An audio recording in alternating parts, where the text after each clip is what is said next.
Hi friends, இன்னைக்கு நம்ம எங்கே வந்திருக்கோம்னா பேங்காக்ல இருக்க ஃப்ளோட்டிங் மார்க்கெட் தான். இன்னைக்கு ஃப்ளோட்டிங் மார்க்கெட்டில் எப்படி எப்படி ப்ராடக்ட்ஸ் இருந்தது, என்னென்ன ப்ரைஸில் இருந்தது, எங்களோட எக்ஸ்பீரியன்ஸ் எப்படி இருந்தது, அதை பற்றின வீடியோ தான் இது. வாங்க வீடியோக்குள்ளே போகலாம். Welcome to Zambia channel. இன்னைக்கு ஃப்ளோட்டிங் மார்க்கெட்டில் நாங்கள் ஃபஸ்ட்டு ஷாப் பண்ணது பார்த்தீங்கன்னா டெண்டர் கோக்னட் தான். டெண்டர் கோக்னட் வந்து அங்கே நல்லா ஐஸில் வச்சு சில்லுன்னு கொடுப்பாங்க. ரொம்ப சூப்பராக இருக்கும். இவங்களோட டெண்டர் கோக்னட் டேஸ்ட்டே டிஃப்ரெண்ட்டாக இருக்கும். ஸோ பேங்காக் போனீங்கன்னா கண்டிப்பாக வந்து இந்த டெண்டர் கோக்னட் டேஸ்ட் பண்ணி பாருங்கள். ஃப்ளோட்டிங் மார்க்கெட்டில் எப்போவுமே நம்ம எடுத்த உடனே உள்ளே நுழைஞ்ச உடனே இருக்க கடைகளில் வாங்குறதை விட நீங்கள் இன்னும் கொஞ்சம் உள்ளே போய் வாங்கினீங்கன்னா உங்களுக்கு பெட்டர் ப்ரைஸாக கிடைக்கும். இது எங்களுக்கு தெரியாது. நாங்கள் உள்ளே நுழைஞ்ச உடனே வந்து டெண்டர் கோக்னட் பார்த்த உடனே டெண்டர் கோக்னட் வாங்கிட்டோம்.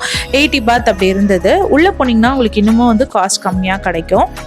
இப்போ நாங்கள் மோட்டர் போட் எடுத்து ஃப்ளோட்டிங் மார்க்கெட்டுக்கு போயிட்டுருக்கோம். இது வந்து ஃப்ளோட்டிங் மார்க்கெட் போகிற வழி தான். இன்னும் நம்ம வந்து ஃப்ளோட்டிங் மார்க்கெட் என்டரே ஆகலை. சைட்ஸில் இருக்கிற ஷாப்ஸ் எல்லாம் வந்து ரொம்ப எக்ஸ்பென்சிவாக இருந்தது. நீங்கள் சிங்கிளாக வந்தீங்கன்னா ஒரு மோட்டர் போட்டுக்கு per person 400 பாத் பே பண்ணலாம். ஃபேமிலியாக வந்தீங்கன்னா 6 person வரைக்கும் ட்ராவல் பண்ணலாம். உங்களுக்குன்னு ஒரு ப்ரைவேட் போட் எடுத்துக்கலாம். ஸ்பீட் போட் தான் கொடுப்பாங்க. இந்த மோட்டர் போட்டுக்கு 1 ஹவருக்கு 2000 பாத் சார்ஜ் பண்ணுறாங்க. கொஞ்சம் கூட நெகோஷியேட் பண்ண மாட்டேங்கிறாங்க. அதுதான் ஃபிக்ஸ்ட் ப்ரைஸ் அப்படின்னு சொல்கிறாங்க. இந்த 2000 பாத் 1 hour பேக்கேஜுக்கு ஃப்ளோட்டிங் மார்க்கெட் போயிட்டு வரலாம். அவ்வளோதான். உங்களுக்கு எக்ஸ்ட்ராவாக வந்து கோகனட் சுகர் ஃபார்ம் ஃபேக்ட்ரி பார்க்கணும் அப்படின்னு நினச்சிங்கன்னா அதுக்கு எக்ஸ்ட்ரா பே பண்ணணும். அது இல்லாமல் ஒரு டெம்பிளும் காட்டுவாங்க. ஸோ ஃபார் எவ்ரி 1 hour எக்ஸ்ட்ராக்கு நீங்கள் வந்து ஒரு 1000 பாத் எக்ஸ்ட்ரா பே பண்ண வேண்டியிருக்கும். நான் ப்ரைஸஸ் எல்லாமே தாய் பாத்தில் சொல்லிட்டுருக்கேன். நான் சொல்கிற ப்ரைஸோட இன்ட்டு 2.4 போட்டு பார்த்தீங்கன்னா அதுதான் வந்து நம்மளோட இந்தியன் மணியோட ப்ரைஸ். இந்த இடத்துக்கு வந்தீங்கன்னா இங்கே நல்லா நெகோஷியேட் பண்ணலாம். ஏன்னா இவங்க 3 மடங்கு ப்ரைஸ் ஜாஸ்தியாக வச்சுருப்பாங்க.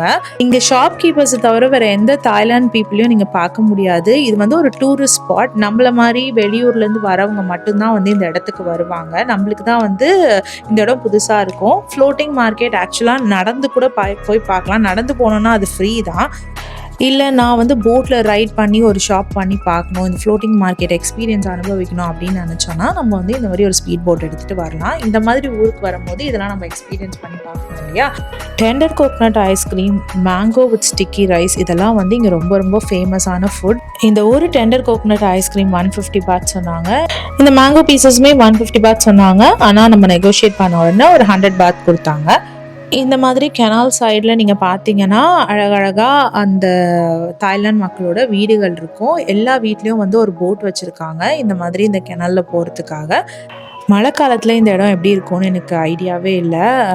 இன்னொரு விஷயம் சொன்னாங்க, இந்த கெனல் தண்ணியில் வந்து கை வைக்காதீங்க, க்ரொக்கடைல்ஸ் இருக்கும், அப்புறம் அந்த லிசர்ட்ஸ் எல்லாம் இருக்கும் அப்படின்னு சொன்னாங்க. ஸோ நாங்கள் வந்து ஆக்சுவலாக ஒரு லிசர்டே பார்த்தோம். ஆனால் கவர் பண்ணுறதுக்குள்ளே ஓடி போயிடுச்சு. பெரிய சைஸ் லிசர்ட் பார்த்தோம். கேமராவில் கவர் பண்ணுறதுக்குள்ளே ஓடி போயிடுச்சு. இது வந்து இங்கே ரொம்ப காமனான ஃப்ரெண்ட்லி லிசர்ட் அப்படின்னு சொல்கிறாங்க. ஆனால் சைஸ் ரொம்ப பெருசாக இருக்குங்க.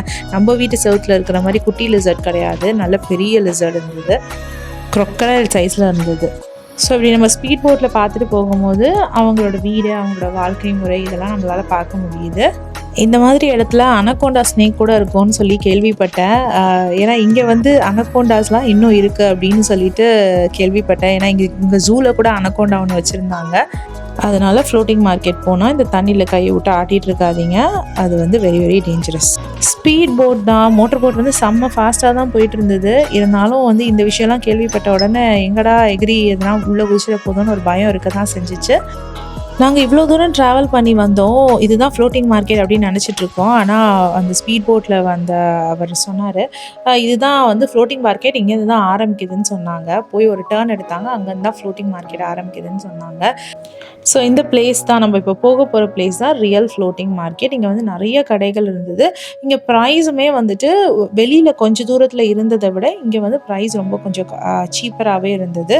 நம்மளுக்கு ஒரு 80 பாத்துக்கெலாம் ஃப்ரைட் ரைஸ், அப்புறம் 50 பாத்துக்கெலாம் வந்துட்டு கிரில் சிக்கன், இந்த மாதிரியான விஷயங்கள்லாம் கிடச்சிது.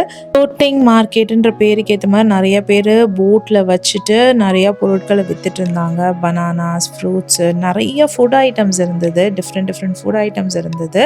கோகனட் ஐஸ்கிரீம்லாம் உள்ளே நுழைஞ்ச உடனே 150 பாத் கொடுத்து சாப்பிட்டோம். இங்கே பார்த்தீங்கன்னா ஜஸ்ட் 70 தான் போட்டிருந்தது. என் ஹஸ்பண்ட் கூட கேட்டார் போட் ஓட்டுறவர்கிட்ட, நீங்கள் இதெல்லாம் சொல்லியிருக்கணும்ல அப்படின்னு சொல்லிட்டு. எங்கெங்க லாங்குவேஜ் ப்ராப்ளம், யாருக்கிட்டையும் பேசினாலும் அவங்க லாங்குவேஜ் நமக்கு புரியல, நம்ம லாங்குவேஜ் அவங்களுக்கு புரியல. ஸோ நான் உங்களுக்கு சொல்கிறேன், ஃப்ளோட்டிங் மார்க்கெட் போனீங்கன்னா கொஞ்சம் உள்ளே போய் ஃப்ளோட்டிங் மார்க்கெட்டில் நீங்கள் வந்துட்டு ஷாப்பிங்லாம் பண்ணுங்கள். அதுதான் வந்து உங்களுக்கு பெட்டராக இருக்கும். நீங்கள் உட்காந்து சாப்பிட்ற மாதிரி இடங்களும் இருந்தது. ஆனால் நம்ம வந்து போட்டை நிறுத்த சொல்லி இறங்கி போய் சாப்பிடணும். நம்ம கேட்கலன்னா இவங்க வந்து போட் நிறுத்த மாட்டாங்க. அதனால் உங்களுக்கு எந்த ஷாப்பில் வேணுமோ கொஞ்சம் போட்டை நிறுத்தி நிதானமாக எல்லா பொருளும் வாங்குங்க. நாங்கள் போனது வீக் டேன்றதுனால பெரிய லெவலில் க்ரௌட் இல்லை. ஆனால் வீக்கெண்ட்ஸில் போனீங்கன்னா செம்ம கூட்டமாக இருக்கும். ஆக்சுவலாக வந்து போட்டும் இடிச்சிக்கிற அளவுக்கு கூட்டம் இருக்கும். இங்கே பார்த்தீங்கன்னா நிறைய லேடீஸ் தான் வந்து இந்த ஃப்ளோட்டிங் மார்க்கெட்டில் வந்து ஷாப் வச்சுருந்தாங்க. ஏகப்பட்ட லேடீஸ், ஜென்ட்ஸ் வந்து ரொம்ப கம்மியாக தான் இருந்தாங்க. ஷாப் கீப்பர்ஸாக பார்த்தீங்கன்னா நிறையா லேடீஸ் தான் உட்காந்துருந்தாங்க. ஒரு இடத்துல ஸ்னேக்கு, பல்லி, தவளை, அது இல்லாமல் ஒரு குட்டி மங்கி இதெல்லாம் வச்சுட்டு உட்காந்துருந்தாங்க. இது கிட்டலாம் நம்ம வந்து ஃபோட்டோ எடுத்துக்கலாம் அப்படின்னு சொல்லிட்டு சொன்னாங்க. எவ்வளோ ப்ரைஸ் அப்படின்னு கேட்டதுக்கு 1500 பாத்லேருந்து ஸ்டார்ட் பண்ணாங்க. நாங்கள் ரொம்ப எக்ஸ்பென்சிவ் வேணான்னு சொன்னிட்டு நகரலான்னு பார்க்கும்போது அவங்க வந்து 600 பாத் வரைக்கும் குறைச்சாங்க. எதுக்குன்னா அந்த பாம்பை கழுத்தில் போட்டுட்டு நம்ம ஃபோட்டோ எடுக்கிறதுக்கு 600 பாத் வரைக்கும் குறைச்சாங்க. யோசிச்சு பாருங்கள், 1500லேருந்து 600 பாத் வரைக்கும் குறைச்சிருக்காங்கன்னா அப்போ நீங்கள் பார்த்துக்கோங்க எவ்வளோ வந்து ஹை ப்ரைஸ்டாக வந்து வைக்கிறாங்க அவங்கன்னு சொல்லிட்டு. இதெல்லாமே வந்து இந்த ஃபாரினர்ஸை டார்கெட் பண்ணி, அதாவது இந்த US, UKலேருந்து வர அந்த மாதிரியான நம்மளை விட பணப்பழக்கம் ஜாஸ்தியாக இருக்க நாட்டு மக்களுக்காக அவங்க ப்ரைஸ் ஃபிக்ஸ் பண்ணி வச்சுருக்காங்க. நமக்கு ஆல்ரெடி இவங்களோட பைசாவே ஜாஸ்தி தான். இவங்களோட காசுலேருந்து 2.5 மடங்கு அதிகம் கொடுத்தா தான் நம்மளோட ₹1 ஈக்குவல் ஆகுது. அதனால் நமக்கு வந்து இது ரொம்ப எக்ஸ்பென்சிவாக தான் தோணுச்சு. இவ்வளோ காசு கொடுத்து நம்ம பாம்பை கழுத்தில் போட்டு ஃபோட்டோ எடுத்துக்க வேணான்னு சொல்லிட்டு நாங்கள் நகர்ந்துட்டோம். நாங்கள் ஃபோட்டோ எடுக்கலை. ஜென்ரலாகவே இது ஒரு டூரிஸ்ட் ஸ்பாட்டுங்கிறதுனால நம்ம ப்ரைஸ் வந்து அதிகமாக இருக்கிறது வந்து நேச்சுரல் தான். எல்லாருமே வந்து அப்படி தான் பண்ணுவாங்க. நம்ம ஊர்லேயுமே வந்து ஃபாரினர்ஸ்க்கு ஒரு ரேட்டு, நம்மளுக்கு ஒரு ப்ரைஸ் தானே. அதே மாதிரி தான் இந்த தாய்லாண்ட்லேயும் அவங்களுக்குலாம் ஒரு ப்ரைஸ், நமக்குலாம் ஒரு ப்ரைஸ். ஓவராலாக ஃப்ளோட்டிங் மார்க்கெட் வந்து ஒரு டிஃப்ரெண்ட் எக்ஸ்பீரியன்ஸாக இருந்தது. நாங்கள் பெருசாக இங்கே ஷாப் பண்ணல, ஏன்னா எல்லாமே வந்து யானை விலை, குதிரை விலையாக எங்களுக்கு தோணுச்சு. நான் என் சேனல்லேயே இன்னொரு வீடியோவும் போட்டிருக்கேன், பிளாட்டினம் மார்க்கெட், இந்திரா மார்க்கெட்னு சொல்லிட்டு. நீங்கள் அங்கே போய் வாங்கினீங்கன்னா இதை விட ரொம்ப ப்ரைஸ் கம்மியாக இருக்கும். கிட்டத்தட்ட 3-4 மடங்கு உங்களுக்கு ரேட் கம்மியாக கிடைக்கும். அதனால் இங்கே ஷாப் பண்ணுறதை விட பெட்டர் நீங்கள் வந்துட்டு அந்த மாதிரி பிளாட்டினம் மார்க்கெட் அதுக்கெலாம் போயிட்டு நீங்கள் பர்ச்சேஸ் பண்ணும்போது உங்களுக்கு ப்ரைஸ் ரொம்ப கம்மியாக இருக்கும். அவ்வளோதான், ஃப்ளோட்டிங் மார்க்கெட் கிட்டத்தட்ட நம்ம முடிச்சுட்டு வெளியில் வந்தாச்சு. திரும்பியும் நம்ம வந்து இடத்துக்கு போயிட்டுருக்கோம். வெளியில் போன உடனே பார்த்தீங்கன்னா என்ட்ரு ஆகும்போதே நம்மள ஒரு ஃபோட்டோ எடுத்தாங்க. அந்த ஃபோட்டோவை ஃப்ரேம் போட்டு வச்சுருந்தாங்க. அதுக்கு 200 பாத் கேட்டாங்க. அதை நெகோஷியேட் பண்ணி 100 பாத் சொல்லி அந்த ஃபோட்டோவை நாங்கள் வாங்கினோம். ஸோ மொத்தத்தில் நீங்கள் பேங்காக் போனீங்கன்னா இந்த ஃப்ளோட்டிங் மார்க்கெட் ஒரு எக்ஸ்பீரியன்ஸ்க்காக போகலாம்.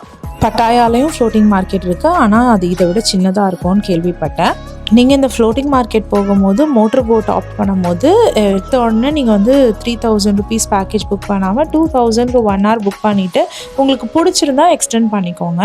அதுதான் வந்து என்னோட சஜஷன். மொத்தத்தில் இந்த வீடியோ உங்களுக்கு இன்ஃபர்மேட்டிவாக இருந்ததுன்னா please like, share and subscribe. வேறு ஒரு வீடியோவில் உங்களை நான் திரும்பவும் மீட் பண்ணுறேன். Until then, it's bye from Jemima. Take care.